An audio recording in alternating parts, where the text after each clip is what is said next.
안녕하십니까. 오늘은 윤리학연구소 114번째 이야기를 하도록 하겠습니다. 114번째 이야기는 불교의 공사상과 관련된 창조와 그 다음에 불성에 관한 이야기예요. 공사상과 관련된 창조와 불성에 관한 이야기. 자, 불교의 공을 했을 때 우리는 없는 것, 공은 비었지만 비어 있지 않는 것 그랬어요. 그러기 때문에 엄밀히 얘기하면 공이라는 거는 전체성보다는 단계가 좀, 모호한 형태예요, 이게. 지금 제가 얘기하기에 이렇게 돼요. 이게 무형계가 있고, 그 다음에 유형계가 있습니다. 무형계가 있고 유형계가 있는데 이때 우리는 여기에 형이라는 존재가 매개가 된다고 그랬어요. 그러면 이 공이라는 것은 뭘 얘기하는 거냐면 이 상태를 얘기하는 건데 이 상태를 무형계의 상태를 얘기를 하는 건데 이 무형계의 상태에 있어서의 공의 개념을 끌고 온 거거든요. 그렇기 때문에 지금 여기에서는 제가 전체성이라고 했는데 전체성의 개념을 가지고 온 게 사실은 공이에요. 그렇기 때문에 불교의 공, 전체성의 개념으로서의 공과 불성, 개체이죠. 존재, 모든 존재들, 모든 존재들이 지니고 있는 것, 그것을 불성, 그러는데 그것을 개체성 얘기가 되는 거잖아요. 따라서 우리는 공과 불성 사이에 있는 전체성과 개체성의 이 성은 뭐라고 그랬냐면은 동치라고 그랬어요. 같은 값을 갖는다고 그랬어요. 같은 값을 갖기 때문에 이거는 뭐예요? 동일한 형태의 동일한 양태로 본다는 거죠. 동일한 양태. 그래서 우리는 이게 불성으로 들어가면은 이게 심리다라고 얘기가 되면 이게 전체가 모두 얘기를 해서 일심의 얘기가 되기 때문에 그 원효 스님은 이렇게 봐서 일심사상이라는 거를 내세운 거죠. 그래서 이 불교의 공과 불성의 공통점인 성과 그 차이점이라는 거는 이제 전체와 개체라는 양태의 다른 모습이죠. 다른 양태를 얘기하는 거예요. 다른 양태. 다른 양태를 우리는 차이라고 공통점은 뭐예요? 이때의 성이라는 거죠. 성. 이게. 그렇지만 결국은 이 양태는 틀리지만 내용에 있어서의 예는 일치한다 이렇게 본다는 거죠. 이게. 그래서 이것을 살펴보면 불교에서 말하는 공과 불성은 모두 깊은 철학적 개념으로 깨달음과 존재의 본질을 탐구하는데 핵심적인 요소가 됩니다. 라고 했으니까 깨달음과 존재의 본질, 그러니까 존재의 본질을 알기 위해서는 우리는 어떻게 해야 돼요? 깨달아야 됩니다. 라고 이렇게 된다는 얘기예요. 그래서 이 둘은 공과 불성은 서로 연관되어 있지만 어떻게 연관되어 있어요? 예. 자, 우리가 깨닫게 되면 해탈과 열반을 위한 깨달음과 그 다음에 근원처와의 관계를 우리는 지금 여기에서의 서로 연관 이렇게 얘기하는 거예요. 그 의미와 강조점에서 차이가 있습니다. 그래서 여기에서 이 모습을 표현한 게, 이거예요, 이거. 약견 재상 비상, 즉견 열애리라. 만약에 모든 상이, 모든 상이 상이 아님을 본다면, 이게 볼 수 있다면 해갖고 이게 본다는 게 이게 눈으로 보는 걸까요? 눈으로? 이게 본다라고 하니까 우리가 언어로 전달되지 않은 것을 자꾸 얘기를 하는 건데, 볼 수 있다면 곧 열애를 볼 수 있습니다 해갖고 직견열애 이렇게 돼 있죠. 그 여기에서의 가장 우리한테 헷갈리게 만드는 게 이게 견이에요, 견. 본다는 거. 본다? 이 본다는 게 뭐지? 이 얘기예요, 본다는 게. 이게 본다는 게 눈으로 본다는 건가? 눈으로? 그러면 이게 눈으로 보는 게 아니면 이게 뭐지? 이거는 문문회계선사가 눈으로 본다라는 이 견의 의미를 투득이라고 얘기를 한 거예요. 투득. 투득.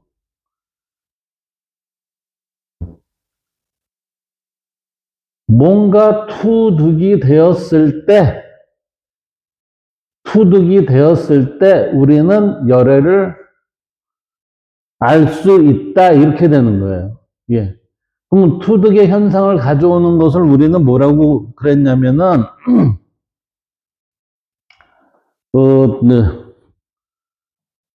줄탁동시라고 그랬잖아요. 줄탁동시의 순간은 어떻게 돼요? 해탈에 들어가는 문이 되고 그 문에서 확실하게 우리가 열반의 경지를 이루면은 투득의 현상이 있어서 봅니다가 되는 거예요. 이 봅니다. 견. 그래서 견이라고 했을 때 우리는 눈으로 봅니다 라고 해요. 볼 수 있다면, 해석은 이렇게 했지만 볼 수 있다면 볼 수 있다 이렇게 되는 게, 이것은 뭐예요? 내가 깨달음을 체득하게 됩니다. 그 깨달음을 체득함으로 인해서 알 수 있게 되지요 이렇게 돼야지. 따라서 여기서의 열애라는 거는 여실히 오는 자, 이 얘기는 진여에서 오는 자에서 진리를 볼 수 있다 이렇게 돼요. 그래서 약견 재상 비상에서 재상 비상 모든 상이 아님을 볼 수 있다면, 깨달을 수 있다면 즉견 열애하리라. 그러면즉 우리는 열애를 볼 수 있으리다. 이게 본다는 것보다 만난다라는 게 오히려 더 구체화된 의미일 수 있어요. 본다라는 보다, 이 본다라는 것보다, 이 본다가 아니라 만난다 하면은 투득의 의미가 좀 더 쉽게 가까이 오죠. 만약에 모든 상이 아님을 만나게 된다면 그것은 곧 열애를 만나는 거와 만나게 되는 것이다. 이렇게 됩니다. 만난다, 견을 본다는 게 아니라 만난다라고 해석을 했을 때 더 진리에 가깝다. 이렇게 봐야 돼요. 자, 이러면 이제 공통점, 이 성이라는 것을 봅시다. 이게 개체성, 전체성의 성의 얘기를 보면, 자, 여기는 이때의 공통점의 이 성이라는 얘기는 뭐냐면 개체성과 전체성이니까 결국은 양태 있죠? 양태를 벗어난 것으로 얘기하면은 이게 초월성이에요. 그러다 보니까 이게 본질의 초월성으로 본다면, 이때의 성이 본질의 초월성으로 보면 공과 불성은 둘 다 고정된 자아나 실체가 없다는 점을 강조하고 있다. 예. 자아나 실체가 없다라는 것은 결국은 뭐죠?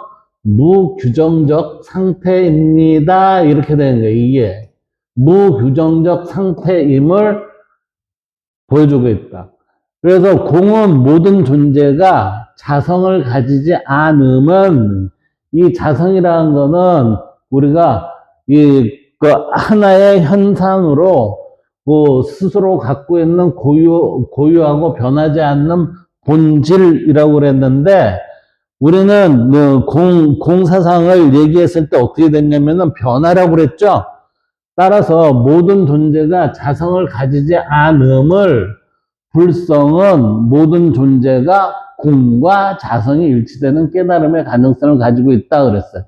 그러니까 모든 존재가 자성을 가지지 않음은 이라는 말은 공한 모습은 이렇게 된 거예요. 이거는 공한 모습은, 불성은, 그 다음에 불성은 모든 존재가 공과 자성이 일치되는 깨달음의 가능성을 지니고 있다. 이 얘기는 결국은 이때에 자성을 가지지 않음이라는 게 공인데, 이 공이 불성으로 들어왔을 때, 이건 본질에 있어서의 초월성에 입각한 공이죠. 예, 불성은, 그랬으니까 이건 대체성이죠. 대체성으로서의 이 성은 모든 존재가 공과 본질이 초월성과, 그 다음에 이 자성이라는 거는 우리가 스스로 갖고 있는 고유하고 변하지 않는 본질, 그랬으니까 이때의 자성이라는 거는 우리의 양태, 무슨 양태예요? 유형의 양태를 지닌 것들의 요성은 공과 일치되는 깨달음의 가능성을 지니고 있다. 그렇기 때문에 불성이라는 것은 씨앗이 되는 거예요. 씨앗. 뭐의 씨앗이요? 본질의 씨앗. 여기는 공과 비교를 했으니까 공의 씨앗을 가지고 있다. 이렇게 봐야죠. 공의 씨앗. 그 다음 깨달음과 직관의 대상, 이때의 성을 두 번째는 깨달음과 직관의 대상입니다 라고 했을 때 이 직관을 우리는 본대로 바로 뱉는 거, 이 현상도 있지만 이 직관이라는 것은 뭐라고 그랬어요? 깨달음을 통해 뭐가 돼요? 지혜가 발현이 된다고 그랬죠? 이 발현된 지혜를 가지고 바라보는 그것을 우리는 직관, 이렇게 봐야 된다는 거죠. 그래서 깨달음과 직관의 대상입니다 라는 건 깨달은 이후에 발현되는 지혜로 인해서 나타나는 것, 보는 힘, 그의 직관이에요. 그래서 공과 불성은 모두 언어로 완전히 설명할 수 없어요. 그렇기 때문에 표현을 할 때 애매성이 이 둘은 다 가지고 있다는 거예요. 그래서 직관적으로 체험의 통합적 인식이 되어야 하는 진리이다 그랬어요. 이랬으니까 직관적으로 체험의 통합적 인식이, 이게 결국은 깨달음의 지혜로 바라보는 그러한 힘을 가져야 된다라는 거예요. 그것이 바탕이 되어야 하는 진리이다, 이렇게 됐지. 그래서 우리는 이걸 다시 표현하면 그래요. 깨달음과 직관의 대상이라는 것은 공과 불성은 모두 언어로 완전히 설명할 수 없는 진리예요. 이게. 그러니까 우리는 공도 진리고 불성도 진리라는 얘기죠. 따라서 이게 공과 불성이 진리에 일치됐을 때 우리는 깨달음의 가능성을 있다. 일치된다는 건, 일치되는 순간을 뭐라고 그랬어요? 줄탁동시라고 그랬어요. 줄탁동시라고 그랬고, 이 줄탁동시로 우리가 완전히 체득하게 된 것을 뭐라고 그랬어요? 이게 투득이라고 그랬어요. 투득. 그 직관적 체험은 엄밀히 말하면 옳지가 않습니다. 직관적 체험이라는 이 직관은 우리가 일상적인 형태의 직관이라는 표현으로 하면 옳지가 않아요. 그래서 줄탁동시의 체득, 그래서 투득인 깨달음의 상태가 된 이러한 상태에 있어서의 바라보는 것, 그것이 곧 진리로 알 수 있다, 진리임을 알 수 있다, 이렇게 된 거죠. 그 다음에 세 번째는 연기의 이해의 기반이 됩니다. 뭐가요? 예, 공통점인 성이 연기의 기반의 이해라는 건, 연기라는 것은 우리는 원인의 어떠한 조건, 이게 환경이죠. 환경이 들어갔을 때 우리는 새로운 것이 발생이 됩니다. 이렇게 되죠. 이게 발생이 돼요. 그래서 여기에서의 생기고, 그 다음에 성장하고, 그리고 여기에서 소멸하는 그 과정을 이렇게 지속적으로 이어가는 것. 이것을 윤회 혹은 해결에 의한 변증법 이런 식으로 이제 볼 수 있다고 말씀은 드렸어요. 그래서 연기의 이해의 기반은 공은 연기법에 따라 모든 것이 상호 의존적으로 존재하죠. 그러니까 이거는 변화합니다. 변화된 변화가 지속적으로 이루어집니다. 이렇게 된 거예요. 그 의존적 존재함을 설명하고 그랬어요. 이 설명을 어떻게 해요? 연기법, 인과론, 변증법 등을 통해서 설명이 된다는 얘기죠. 그리고 불성은 이러한 연기 속에서도 깨달음의 가능성이 항상 존재함을 말합니다. 그러니까 이 불성이라는 건 뭐라고 그랬어요? 씨앗이라고 그랬죠? 이 씨앗을 통해서 우리는 뭐를 해요? 과실을 얻을 수가 있고 여기에 과실수도 우리가 만들 수도 있잖아요. 그 씨앗, 이 씨앗, 네, 씨앗은 이러한 연기, 변화가 지속적으로 이루어지는 과정 속에서도 깨달음의 가능성이 항상 존재함을 말하고 있다. 이렇게. 따라서 우리는 공과 불성에 있어서의 공통점이라는 것은 본질에 있어서의 초월성인 이러한 이 성질을 가지고 있고 그 다음에 깨달음과 직관의 대상이 되는 그러한 하나의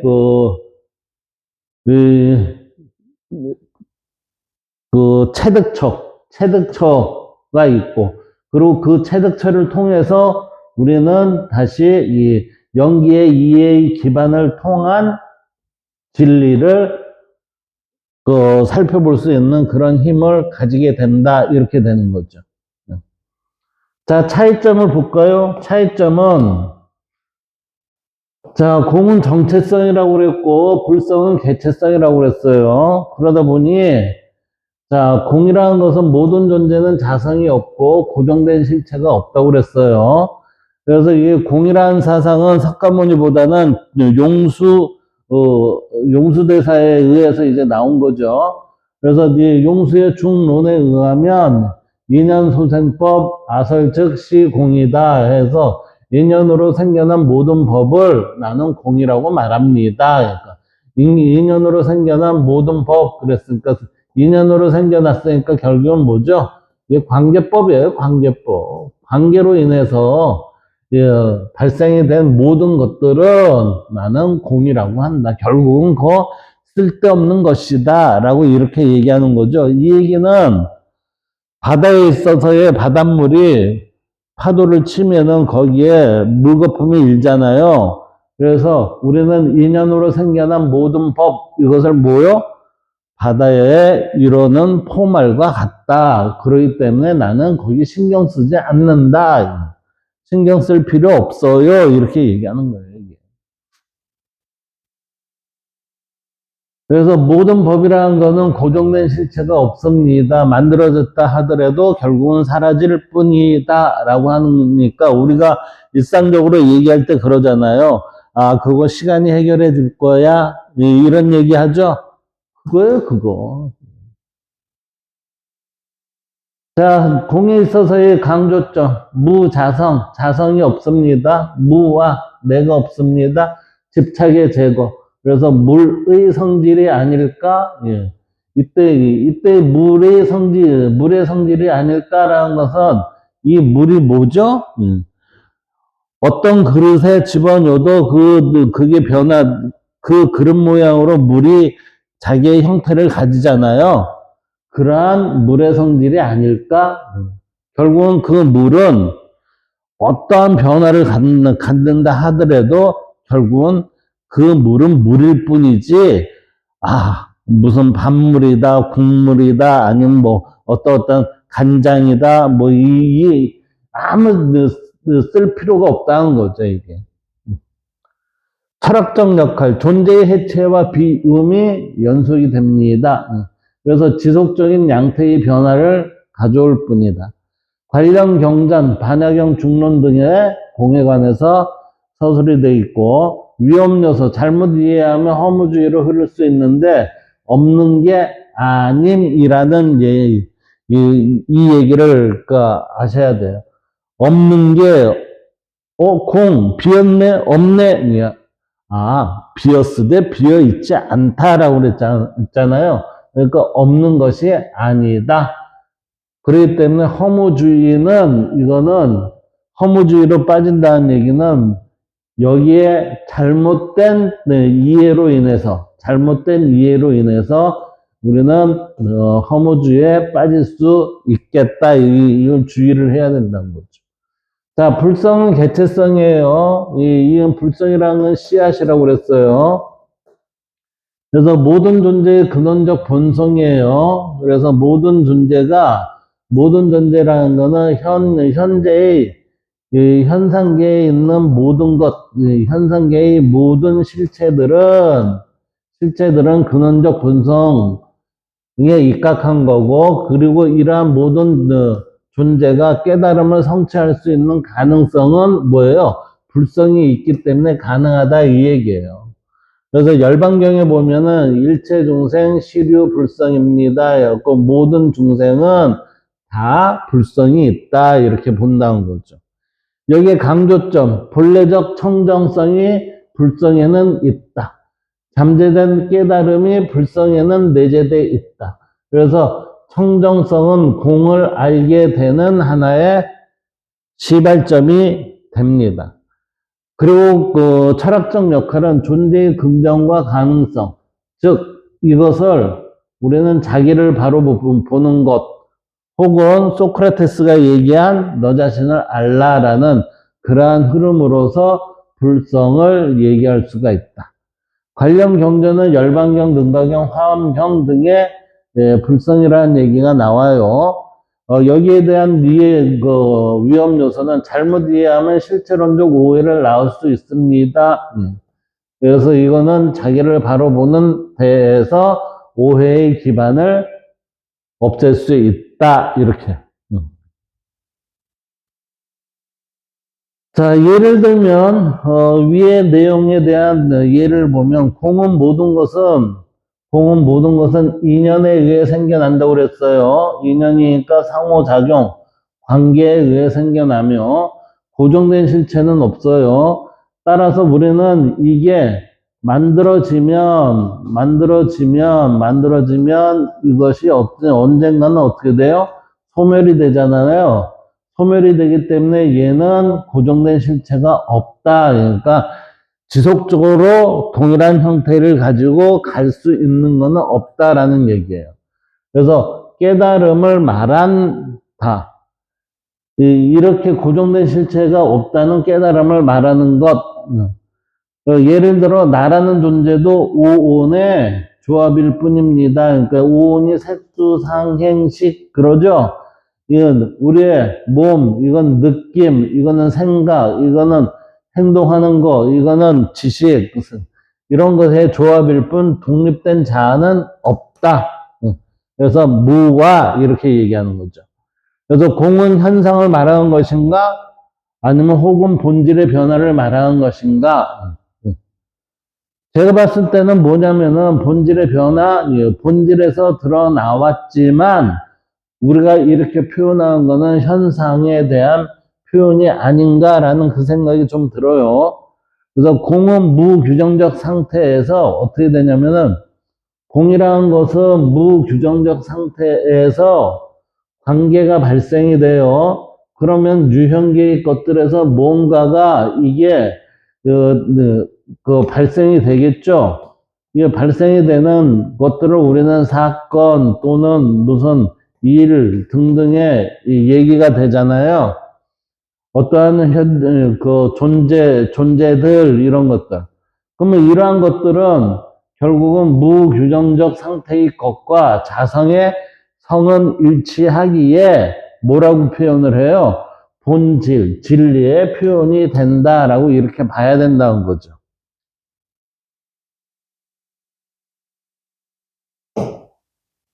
다시 얘기하면 공은 무규정적 상태입니다. 이것을 무규정적 상태라는 것은 우리가 이것을 공이다, 아니, 비었다, 안 비었다라고 얘기하기 이전의 상태를 얘기하는 거죠. 그렇기 때문에 이 공은 무규정적 상태라고 표현할 수가 있고, 여기에서의 관계가 발생이 됐다는 것은 양자역학으로 얘기하면 이게 결계짐이에요. 양자역학으로 얘기하면은 결계짐으로 인해서 뭐가 나타나요? 물 플러스 시공이 나타나면서 여기에 현상이라는 것이 드러난다는 거죠. 드러난다. 이 드러난 현상들을 우리는 유형계라고 보는 거고, 이 유형계의 것들이 뭐예요? 개체성이죠. 이 개체성은 뭐예요? 무규정적 상태의 공과 자성의 불성, 이 것들이 모두 동일한 형태에 있어야 동치값을 갖는다고 그랬잖아요. 그래서 동치값을 갖기에 본질의 표현이라 할 수 있다 이렇게 보는 거지. 그래서 불성은 모든 존재라는 건 현상계의 모든 것은 우리 사람으로 얘기한 중생은 부처가 될 수 있는 가능성을 지니고 있습니다. 왜요? 씨앗이기 때문에, 이게 씨앗이기 때문에. 그럼 발화를 시키는 거는 누구냐? 각자죠. 각자.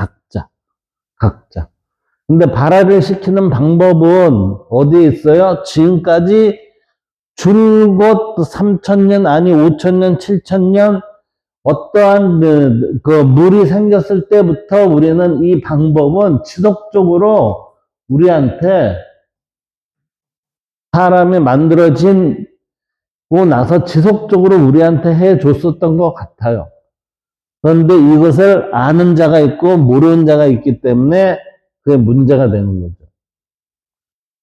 그래 믿음이다. 즉 탐욕과 무지를 걷어내면, 그래서 석가모니는 뭐라고 그래요? 부처는 야 간단해. 뭐가 간단하니? 탐욕과 무지를 걷어내면 본래의 청정한 마음이 드러나거든. 그렇게 되면 우리는 진리를 볼 수가 있어. 이 얘기요. 이거 대학에 뭐라고 그래요? 명명덕 그러죠. 밝은 덕. 네가 가지고 있는 밝은 덕을 그대로 밝게 드러내세요라는, 여기에서는 뭐예요? 청정한 마음. 본래 우리의 맑은 지혜, 이 명지가 있었는데 이 명지를 탐욕과 무지로 인해서 이 명지가 암지가 되는 거지. 어돌암. 암지가 되는 거지. 암지가 되다 보니까 우리가 어떻게 살아요? 짐승 같은 삶을 사는 거지. 남을 괴롭히고 뺏고 죽이고 이러한 짓을 하는 거지. 그런데 이 암지가 명지가 된 본래의 명지로 드러나게 해서 밝힌다면 청정한 마음이 드러난다. 이렇게 드러나면 세상은 어떻게 돼요? 조화롭게 살 수가 있습니다. 왜요? 이들 개체들이 어떻게 되죠? 정위가 되니까. 예. 각자의 위치에 맞는 그러한 자리를 찾아가게 되니까 그렇다는 거죠. 그래서 이 둘은 공과 불성은 대승불교에서 서로를 보완하는 개념으로 작용하고, 공이 모든 집착을 내려 놓게 된다면 불성은 그 빈 공간에 희망과 가능성을 심어주는 다름을 실천하여 바람직한 관계 설정의 역할을 할 수 있게 된다 이렇게 보는 거죠. 그래서 이 개념들을 더 깊이 알고 싶다면 반야신경과 열반경을 좀 더 구체화된 공부를 하면은 더 자세히 알 수 있을 겁니다. 자, 이제 불교의 공과 불성 그리고 실상의 공통점과 차이점을 정리를 하면 이렇게 볼 수 있어요. 그, 이 밑에서 지금 정리를 하면 이 실상이라는 것은 모든 존재의 본질, 이것을 우리가 앞서서 뭐라고 그랬냐면 무규정적인 상태 이랬죠. 그래서 이 무규정적인 상태에서 나타나는 부분을 요 공불성 실상에 대한 공통점과 차이점으로 정리를 하도록 해보겠습니다. 공통점으로는 개념의 초월성, 깨달음의 지향점, 연기법, 기반 그랬어요. 앞에서 위에 먼저 길게 설명을 했죠. 그래서 세 가지 모두 언어와 개념을 초월한 진리를 지향을 해요. 논리적 사고나 감각적 인식으로는 완전히 파악할 수 없는 경지예요. 그렇기 때문에 우리는 진리라는 것은 뭐예요? 깨달음에서 비롯된 것이다. 이렇게 얘기를 해야죠. 그러다 보니까 깨달음의 지향점, 공, 불성, 실성은 모두 수행자가 궁극적으로 도달해야 할 깨달음의 상태를 설명한 것이다. 그 연기법 기반, 이거는 모든 존재가 상호 의존 관계적이죠. 그래서 이제 연기의 원리를 바탕으로 이러한 관계가 보존이 되는 거예요. 그래서 공은 무자성을 변화를 하기 때문에 공은 지속적 변화가 일어나니까 얘가 자성이 없게 되는 거고, 불성은 내재된 가능성, 뭐를요? 불성이라는 거는 공과 진리를 알게 되는 그 씨앗을 가지고 있는 것이고, 실상은 그 전체성이죠. 이 실체. 그 모든 것을 포괄하는 진실을 드러내는 게 실상이다. 이렇게 되는 거죠. 결국은 이게 실상이 있으면 실상을 우리는 공으로 표현을 하고, 이 공은 개체성의 하나의 그 부분으로 이것을 그 양태로 나타내는 거죠. 양태. 결국은 얘네들은 모두 일관적인 모습이 있는데 그게 뭐냐면 발음이라는 거예요. 그래서 이 발음의 철학으로 관통을 하는 게 이게 굉장히 중요한 거예요. 차이점, 정의 및 의리. 공은 모든 존재는 자성이 없고 고정된 실체가 없다. 불성은 모든 중생이 본래적으로 지닌 깨달음의 가능성을 가지고 있다. 실상은 모든 현상의 참된 모습, 진리 그 자체이다. 이렇게 되죠? 얘네들을 모두 뭐로? 발음으로 관통되어 있다. 강조점, 공은 무와 무집착 비실체성이라 하고, 그 다음에 불성은 본래의 청정하고 잠재된 부처의 이 가능성을 지니고 있는 거고, 실상은 분별을 초월한 진여의 경지를 얘기하는 거예요. 관련 경전은 공은 반야경 중론, 불성은 열반경 능가경, 그 다음에 실상은 금강경 화엄경에 주로 많이 서술이 되어 있다. 철학적 역할 보면 공은 존재의 해체와 비음이하고 이건 변화의 상징입니다. 불성은 우리한테 긍정적인 변화, 이게 선이죠. 이게 참에 대한 가치를 가르쳐 주는 거. 그 다음에 실상은 존재의 궁극적 진실, 진여에 대한 우리의 그 의미를 알게 해주는 게 실상이다. 이렇게 돼요. 자, 개념별 비유를 보면 공은 마치 거품처럼 모든 것이 잠시 나타났다가 사라지는 것임을 꿰뚫는 지혜가 된다. 그래서 집착을 버리고 자유로워져야 된다 그랬어요. 이게 뭐 잠시 나타났다 사라지는 것, 바다의 포말과 같다고 그랬죠. 바다의 포말. 이게 왜 그러냐면은 이 생긴다는 거는 형이잖아요. 생겼다가 소멸이 됩니다. 소멸되는 요 안이 뭐가 있어요? 시간이 있잖아요. 시간. 이 흐름 속에서 결국에는 나중에는 소멸이 돼서 다시 큰 바다 진여의 모습으로 돌아간다. 이렇게 되는 거지. 그래서 제가 보기에는 윤회라는 부분이 여기에서 궁극적으로는 윤회이다라는 표현으로 나온 게 아닌가 그렇게 생각이 돼요. 그래서 우리는 집착을 버리고 자유로워지는 길이 뭐예요? 공을 알아가면 알게 되면 이렇게 된다는 거죠. 불성은 씨앗과 같아요. 그래서 모든 중생 안에 부처가 될 가능성, 잠재성이죠, 이게. 잠재성이 있어요. 그래서 수행을 통해 꽃을 피울 수 있습니다. 예. 이 수행을 통한다는 얘기는 뭐예요? 저는 이것을 성이라고 표현하고 싶어요, 성. 말과 행동이 언제든지 일치가 되는 참을 이루는 자, 이렇게. 참을 이루는 자.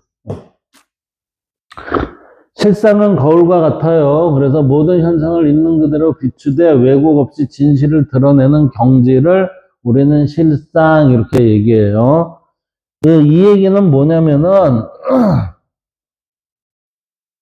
거울과 같다라는 얘기는 기준을 제시한다 이렇게 된 거예요. 제시한다. 이때의 기준은 어디서 드러나죠?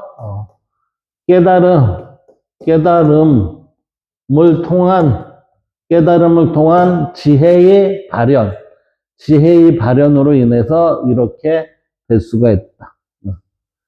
그 다음에 통합적 시각은 대승불교에서 이 세 개념을 서로 배타적으로 보지 않고 상호 보완적으로 이해를 해요. 그래서 공은 모든 집착을 내려놓는 과정, 그래서 근원적 상태를 찾아가는 길을 우리는 공을 접하는 길이다. 불성은 그 빈 공간에 깃든 가능성, 그래서 근원적 상태를 찾아가는 길, 그래서 도중 과정이다. 그래서 실상은 그 모든 과정을 초월한 진리의 모습이에요. 그래서 근원적 상태의 실상입니다. 이 실상이라는 건 기준을 제시를 해준다고 그랬죠? 기준을 제시를 해주는데 그 기준이 어떻게 우리한테 제시를 해주냐면 발음이에요, 발음. 그 발음을 제가 뭐라고 표현을 했죠? 일지로 표현을 했잖아요. 따라서 일지의 상태에 일지의 실상을 보면 공이고 일지의 내용을 내가 알고자 해서 얻게 되면 불성을 알게 되는 거고 실상은 일지의 현상의 그 바닥을 본다는 거죠. 이렇게 보면 공은 수행의 시작이고 불성은 수행의 동기고 실상은 수행의 완성이라고 할 수도 있어요. 그래서 추가적으로 이 개념들은 금강경에 응무소주 이생기심 그랬어요. 자, 어디에도 응무소주 그러니까 어디에도 머무는 바가 없이 그 마음을 일으켜라 그랬어요. 그 마음을 일으켜라. 이때 그 마음을 일으켜라. 머무는 바 없다라는 얘기는 뭐예요? 우리가 깨달아서 지혜가 발현이 되면은 뭐라고 그랬어요? 생각의 끝에 다다른 상태라고 그랬죠? 생각의 끝에 다다르면은 머무는 데가 있다 없다 없어요. 없기 때문에 그 상태에서 일으키는 그 마음이 곧 우리는 일지 상태에서 드러나는 나의 모습을 드러내는 겁니다. 또 열반경에 일체중생 시류불성이라고 그랬어요. 그래서 모든 생명 있는 것들은 중생들은 불성을 가지고 있다는 구절을 중심으로 명상과 생각을 각 경전의 핵심 구절과 함께 살펴보는 기회를 나중에 한번 또 갖도록 하겠습니다. 라고 해서 우리는 공과 불성과 실성 이러한 부분들이 어떻게 드러나면서 우리한테 지금 학습으로 다가오고 알아야 되는가를 살펴볼 수 있는 기회를 이번에 가졌습니다. 감사합니다.